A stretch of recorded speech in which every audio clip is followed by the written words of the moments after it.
everybody, it's Rebecca Combs at Design and Adorn, and I want to show you how easy it is to braid around rubber jewelry tube.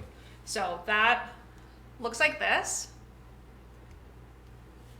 Rubber jewelry tube, it's a little under 2 millimeters in diameter. It's very flexible, comes in this clear or in a black, so basically a light and a dark. And I like to use this as a core when I'm braiding around something that needs a core, but the entire project doesn't need a core. So I'm in the middle of my project for Friday. Actually, I'm almost finished with it. But this early portion of the braid, this doesn't need a core. The combination of the bead size and the seed beads is adequate to make the braid self-supporting, so I don't need a core there.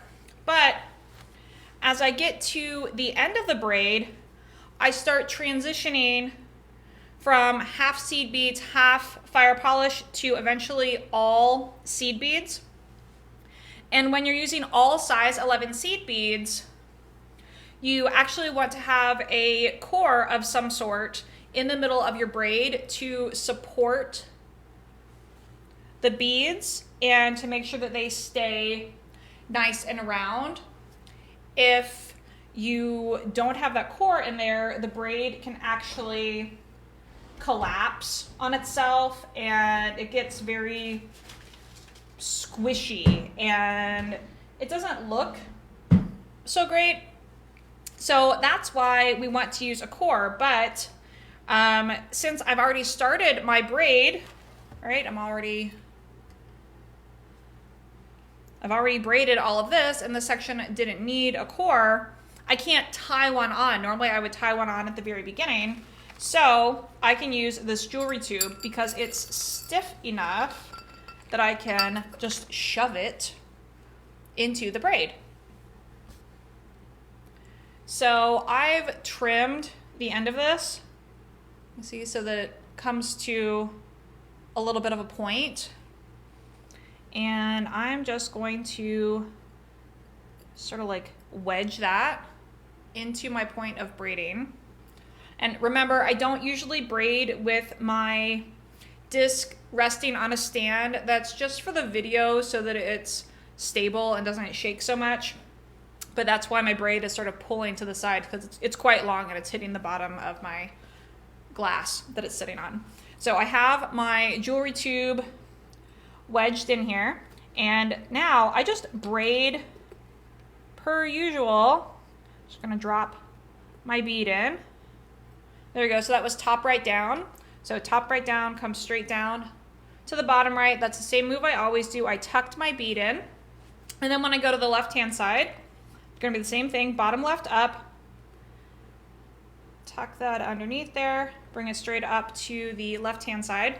Now, the jewelry tube, you can see that it's sort of just standing up, which makes it really easy to work around. It depends on how long of a piece you have. If you have a really long piece, gravity will, drag it all the way over the edge. And if it's that long, I tend to put it on a little plain bobbin to just corral it and keep it tidy.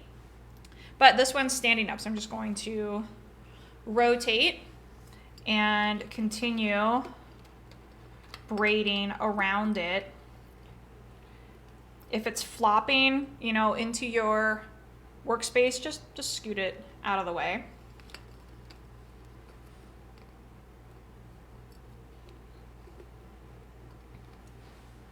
There we go. Let's see, I'm gonna take this off of my little stand, see if I can make this, see if I can keep it in frame and braid a little bit for you so you can see what's actually like while I'm holding the disc in my hand.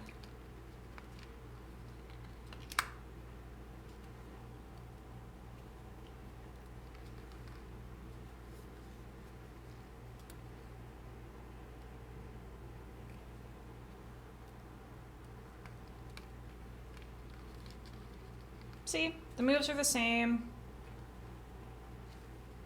and that little piece of jewelry tube mostly just stays out of your way, so it's pretty convenient to braid around. Oh, there, I say that, now it's starting to get in my way, so just poke it. Get it out of the way because it's sort of flopped into my space.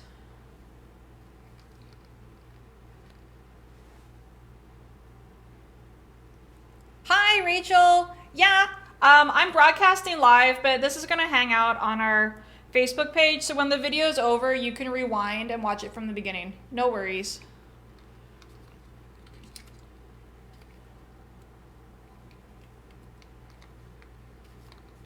So see, I'm just making my way around. That tube is hanging out in the center. Now, following along with your instructions, it'll let you know when it's time to stop with your core, when it's no longer needed. And when you get to that point, you're just going to trim it. All right, just bring your scissors in real close and give it a snip. So let's take a look at this braid, just a little quick preview. This is gonna be Friday's new kit for our Facebook Live. I don't have a name for it yet, so you can let me know if you have any ideas. Naming these projects is one of the hardest things for me to do. So we have these sweet little acrylic flowers. Aren't these adorable? And it's just this tiny little bouquet. It's just under 2 inches long. So it's a nice size pendant, really lightweight because they're acrylic. And I just love the look of them, right? They're so light, airy, translucent.